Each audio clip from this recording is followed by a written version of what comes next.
दोस्तों हम बात कर रहे हैं बॉलीवुड से related new and latest update की। तो चलिए जानते हैं क्या है ये न्यू एंड लेटेस्ट अपडेट।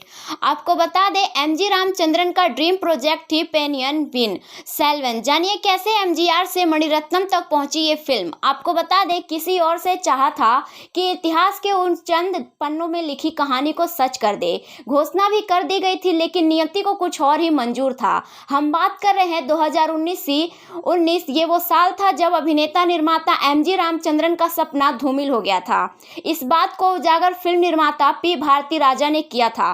उन्होंने कहा था कि एमजीआर ये चाहते थे कि वो महाकाव्य उपन्यास पोनियन सेल्वन के रूपांतरण का निर्देशन करे। साथ ही साथ वो ये भी चाहते थे कि उनके इस ड्रीम प्रोजेक्ट में श्रीदेवी और कमल हसन अभिनय करें। आपको बता दें भारती राजा ने एक लीडिंग पोर्टल के साथ बातचीत में ये बताया था कि वो अपनी एमजीआर पिक्चर्स के लिए एक फिल्म का निर्माण करना चाहते थे और उन्होंने कहा कि वो चाहते हैं कि मैं पोनियन सेल्वन का निर्देशन करूं। मैं चौंक गया और मैंने विनम्रता से पूछा कि इसका मतलब क्या है। उन्होंने कहा था कि आपको इसे मेरे लिए निर्देशित करना चाहिए और कमल हसन और श्रीदेवी को इसमें अभिनय करना चाहिए। लेकिन अपनी बातचीत के छठे ही दिन एमजीआर अमेरिका के लिए रवाना हो गए, जिसके बाद इस प्रोजेक्ट ने कभी दिन का उजाला नहीं देखा। इसी के साथ हम आपको बता दें कि भारती राजा ने कहा था कि उन तीनों में ही हामी भरी थी और लेकिन बातचीत के बाद एमजीआर अमेरिका के लिए रवाना हो गए थे और नहीं तो मैं पोनियन सेल्वन बना देता। मुझे याद है जब मैं 10वीं कक्षा में पढ़ता था, ये एक महाकाव्य है। मुझे ये नहीं पता कि मणिरत्नम में ये कैसे करने जा रहे हैं, लेकिन मणि में खींचने की क्षमता है। आपको बता दें